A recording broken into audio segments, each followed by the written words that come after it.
Okay, now that we've set up our camera, we're going to have a look at setting up some lights in our scene. So you'll see this is the scene before. We've just gone into rendered view. So again, Control Alt R will give you rendered view. So that's our ghosted view. Control Alt R will give you the rendered view, and you can see here that there's a default lighting setting with some shadows, but what we want to do is add some of our own lights into this scene. So I'm just going to take us back to our 4 viewport layout. So viewport layout, back to the 4 viewports, and set our plinth perspective view in a rendered session up here so we can see the changes as they happen. I'll just zoom out so we have a better idea of what's going on. So the first thing we want to do is create a layer for our lights down here. So I've already made one there, but basically to make a new layer, just click on this new layer button and then type in the layer and give it a color. But we can use this one for now. So there's various different types of lights. The way you find them is under your standard toolbar, and you will go along to this light button here, hold that down, and here are the different types of lights. So I'm going to go through them. We'll start with the spotlight. The spotlight is basically, as it says, it's sort of a conical light that projects in the way that you might expect a spotlight to. It has a hot spot in the middle and diminishes out towards the edges. And the way that we draw this is we first of all put the base of the cone, the center of the base of the cone, and then we define how big we want the cone. So in this case, we'll make it sort of about that big, and then as you see here, how far away or the length of the cone. So once we've done that, you'll see straight away that we've got a shadow that's been cast onto our scene with a hot spot in the middle and the light diminishing off towards the edges, like we said. Now once you've actually drawn a light, it will behave like geometry. So we can rotate this light in the same way that you might any other geometry, and then I'll do that in plan as well. So now we've got one light coming from that way onto our scene. Now I'm just going to give us another one. So we'll have 2 lights in our scene, and you'll see there as they start to overlap, you get a bit more, it gets brighter where the lights overlap, and you can see there's sort of harsher edges to these lights as well.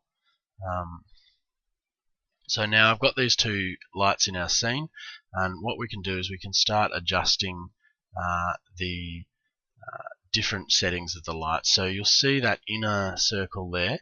That's our hardness. So if you come over here to your properties panel under the light properties, and you'll see what happens as I'm adjusting that light hardness. You'll see the circle in the middle gets smaller and bigger, and if you look over on the right, you'll see it gets softer towards the edge, and we don't get that harsh line around the outside. So I think it's often good to have a hardness sort of down around 30 for your lights, for your spotlights, and you'll see that gives us a nice wash on the scene, illuminates the thing in the middle and gives us a few shadows. So that's the spotlight hardness. Then also there's the intensity that we can adjust, and the shadow intensity. So you'll see down there, if you look at the shadows, I'll just do both at the same time. If you look at the shadows up in the perspective viewport, you'll see that they're fading on and off as I adjust the shadow intensity, and then also we can adjust the spotlight intensity and the color too. So just double click in the color palette and you can change it to whatever you like. It's default white. We can have a yellow light if we like. You'll see that makes the scene all yellow. So best to stick with white unless you're having a particular color scheme, or if you want to choose a light that kind of matches a natural sort of daylight color, you might want to put a tiny little bit of blue in the light as well.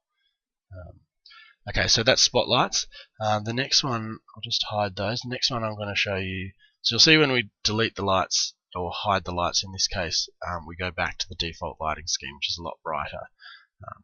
So the next light I'll put in is a point light. So a point light is kind of like, imagine like a light bulb hanging in the middle of space. A point light will throw out light in all directions.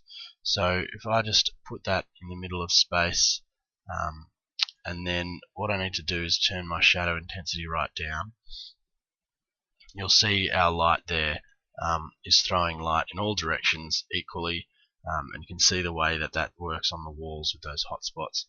I'll just move it forward of our plinth there so that it's actually throwing some light onto our little plinth, and then maybe move that down. So that's a point light. Again, that'll throw light evenly in all directions. We can adjust the intensity of that and the color as well. So these lights are good for illuminating dark spots in your scene, and just putting some extra light in there. That's a point light. The next one is a directional light. So directional light acts kind of like the sun, so it will throw light evenly in every direction. So you'll see as soon as I put this light in, we've got a very harsh shadow, very bright light pushing all in one direction, and I can rotate that as well for us, and we'll just see what happens there is we've got a very bright, a very intense shadow, and we can have a look around this scene and you can see what a directional light does. It sort of doesn't help you read the form as much, but it will give you a very clear shadow. So often a directional light is good to put in just to help boost the general lighting levels in your scene. So if we turn down that shadow intensity and turn down the light intensity slightly, and then if I turn back on our spotlights, you'll see that our overall scene's a bit lighter now, because that directional light just gave us a bit extra light in the scene. So again, directional light, all light coming from one direction, which is obviously the direction the arrow is pointing, and that is a good one to check shadows or to imitate the sun or something. It's a directional light. The next one I want to show you is the rectangular light. So a rectangular light, similar to a directional light in the sense that it will throw light always from the one plane that you select, but it has a particular direction. So imagine if you have a room and you want just a soft, even glowing light coming from the ceiling rather than spotlights, then we will use a rectangular light. So draw it like a rectangle with 3 points, and you'll see here there's a little arrow that shows the direction that that light's actually pointing. At the moment I've got it pointing up, so it's not really helping us light our scene. So I'll just mirror that, and now you'll see we've got a soft glow from that light in one direction, and as you zoom around the model you can see what's happening there. It diminishes at the edges in the similar way to what a spotlight did, but this time it's all coming from the top.